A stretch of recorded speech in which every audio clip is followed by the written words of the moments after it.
नमस्कार, प्रभात खबर में आपका स्वागत है। इस वक्त मैं आपके साथ हूं पवन।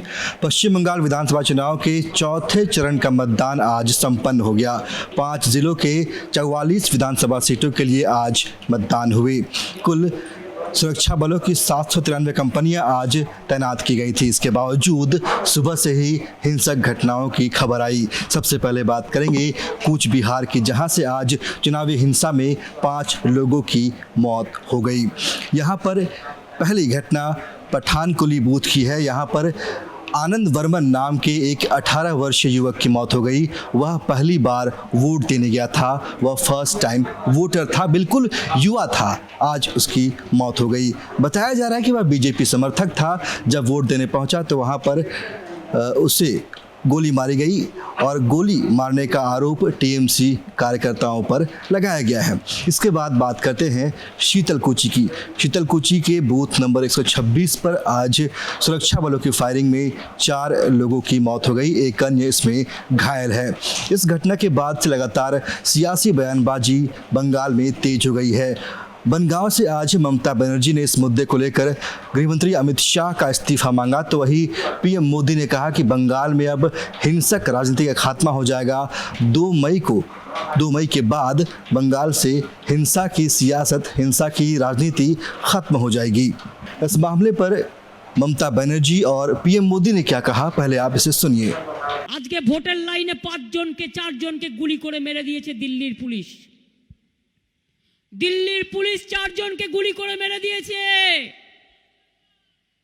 আর একজনকে সকালে মেরেছে। 5 জন আমার 5টা ভাইকে মেরে দিয়ে বলছে গ্রামবাসীরা নাকি বন্দুক কাটতে এসেছিল। লজ্জা করে না? গলায় দড়ি দিয়ে মরা উচিত বিজেপি তোমার। মানুষ খুনে রক্ত দিয়ে বড় কথা বলে। আমি বলে গেলাম Amit Shah, you resign, you resign, you resign. As a home minister, you are a conspirator. कुछ बिहार में जो हुआ है वो बहुत ही दुखद है।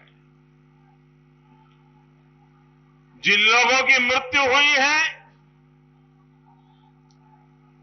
मैं उनके निधन पर दुख जताता हूं। आपकी कुर्सी जाते देख दीदी इस स्तर पर उतर आई है। आपके 10 साल के कुकर्मों से ये हिंसा आपकी रक्षा नहीं कर सकती है। कूच बिहार की घटना को लेकर लगातार सियासत जारी है। आखिर कूच बिहार के शीतलकुची जो बूथ है वहाँ पर क्या हुआ था, पूरी घटना क्या थी? इस वक्त हमारे साथ प्रभात खबर के पत्रकार हैं, उनसे जानते हैं कि कूच बिहार के शीतलकुची बूथ पर आज वाकई क्या हुआ था कि 4 लोगों की मौत हो गई और सुरक्षा बलों को फायरिंग के लिए क्यों मजबूर होना पड़ा। जैसा कि सुरक्षा बल ने ही अपने बयान में कहा है कि शीतलकुची में सुबह एक बच्चे को लेकर कोई अफवाह फैली। उसके बाद केंद्रीय सुरक्षा बल पर लगभग गांव के 50 से 60 लोगों ने पहले वहां आए, उन पर धावा बोल दिया। उसके बाद केंद्रीय सुरक्षा बल की टीम उनको बहुत ही कोशिश की हटाने के लिए, वो नहीं हटे। फिर 2 हवाई फायरिंग की, फिर भी नहीं हटे और कुछ लोगों ने उनकी बंदूक छीनने की कोशिश की। इस पर उन लोगों को गोलियां चलानी पड़ी, जिससे कि ये 4 लोगों की मौत हुई है।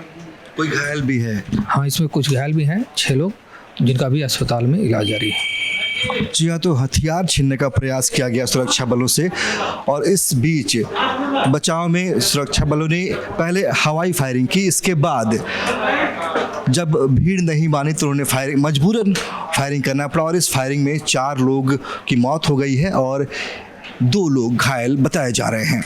इस घटना को लेकर एक बार फिर से राज्य के सियासत में उफान आ सकता है। ममता बनर्जी ने कहा है कि कल इस मामले को लेकर वो विरोध प्रदर्शन करेगी, टीएमसी भी विरोध प्रदर्शन करेगी। साथ ही ममता बनर्जी कल कूच बिहार भी जाएगी और पीड़ित परिवारों से मुलाकात भी करेंगी। सर, आज जो कूच बिहार में घटना हुई है, शीतलकुची बूथ पर 4 लोगों की मौत हुई है, इसके बाद से लगातार इस घटना को लेकर पश्चिम बंगाल की सियासत तेज हो गई है। अभी 4 और चरण के चुनाव होने बाकी हैं, इसे लेकर प्रचार भी होंगे। इसके साथ ही रविवार को ममता बनर्जी कूच बिहार जाएगी, उन्होंने कहा है कि पीड़ित परिवारों से मुलाकात भी करेगी। इसका असर जो आज जो घटना हुआ है, इसका असर आगे किस तरह से हो सकता है? बिल्कुल इसका असर हो सकता है अगर राजनीतिक पार्टियों ने, उनके कार्यकर्ताओं ने, उनके समर्थकों ने अगर खुद पर संयम नहीं रखा तो इसका असर होना ही होना है।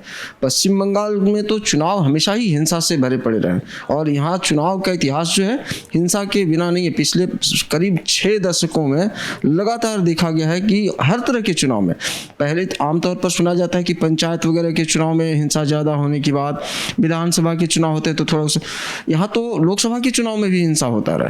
तो यहाँ हिंसा आम बात है चुनाव के दौरान। इसमें सबसे महत्वपूर्ण यह है कि राजनीतिक दल, इनके नेता, कार्यकर्ता, समर्थक वो संयम बरतें अपने व्यवहार में, अपनी बातचीत में। सभी लोग, अधिकतर लोग कह सकते हैं आप, और जिम्मेदार पदों पर बैठे लोग आमतौर पर जिस तरह से अपने कार्यकर्ताओं को, समर्थकों का उत्साह बढ़ाने के नाम पर भड़का रहे हैं, उसके नतीजे इस तरह से आदमी को दिख रहे हैं। तो हम समझ रहे हैं कि ये सभी यदि अपने पर संयम रखेंगे तो थोड़ा इसको नियंत्रित रखा जा सकेगा। अगर ऐसा नहीं होता है तो निश्चित तौर पर इसका प्रभाव ठीक नहीं होगा और आगे भी 4 चरणों के चुनाव बाकी हैं। ये बहुत चिंता की बात होगी। वाकई चिंता की बात है। अगर इसके साथ ही बात करें, आज अमित मालवीय ने भी प्रेस कॉन्फ्रेंस किया। उन्होंने भी इस घटना के लिए पूरी तरीके से जिम्मेदार बताया है ममता बनर्जी को। अमित मालवीय ने यहाँ तक कहा कि खुद रैलियों में जो है ममता बनर्जी लोगों से कहती है कि सुरक्षा वालों को आप घेर लो, उसके बाद आप वोटिंग करो। तो ये जो आरोप लग रहे हैं ममता बनर्जी पर, इस पर क्या कहेंगे आप? ममता बनर्जी ने जिस तरह की बात कही है टेलीविजन पर मैंने भी देखा, ये दुखद है। और मैंने पहले ही कहा कि जिम्मेदार पदों पर बैठे लोगों को अपनी वाणी में संयम बरतना ही चाहिए। अगर नहीं करेंगे तो उससे आम लोगों की बात ही क्या है। आम लोग बहुत तेजी से, जल्दी से ये उकसावे में आकर के और ऐसे काम करेंगे जिससे हिंसा और बढ़ेगी। तो मेरी समझ यह है, स्पष्ट समझ है कि सभी दलों के नेताओं को, खास करके बड़े नेताओं को, उनको जिन पर जिम्मेदारी ज़्यादा है, जरूर ही अपनी तरफ से धैर्य और संयम के साथ काम लेना ही होगा। नहीं लेंगे तो जहां पहले से इतनी हिंसा होती रही है, आगे चलकर स्थिति और खराब होगी। और ये ठीक नहीं है कि जिम्मेदार पदों पर बैठे लोग इस तरह की बातें करें। जी हाँ, वाकई जो घटना आज घटी है वो निंदनीय है। लोकतंत्र में, खास करके लोकतंत्र का जो महापर्व है चुनाव, इसमें इस तरह की घटनाओं के लिए कोई जगह नहीं होनी चाहिए। हिंसा के लिए कहीं से कोई जगह नहीं होनी चाहिए। इसके बावजूद बंगाल चुनाव में हिंसा हुई है और अभी और 4 चरणों के चुनाव होने बाकी हैं और इस पर भी इसका असर पड़ सकता है, क्योंकि इस मामले को लेकर लगातार सियासत तेज होती जा रही है।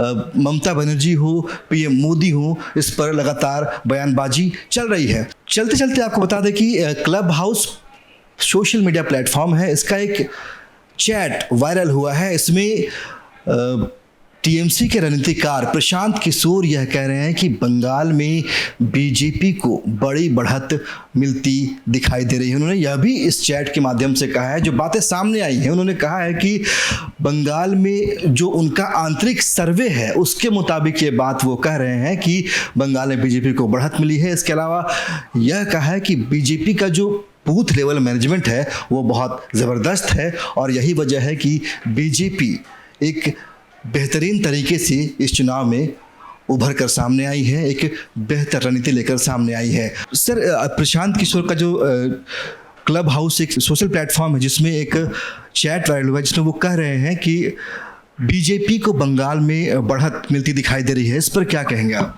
देखिए, सोशल मीडिया में तरह तरह के ऑडियो वीडियोस रोज वायरल हो रहे हैं और आपको पता है कि इनकी विश्वसनीयता को लेकर के बार बार सवाल उठते रहे। बार बार इस तरह की बातें आती हैं कि वीडियो जो है फेक है, गलत तरीके से जानबूझ करके दूसरे को नुकसान पहुंचाने के लिए।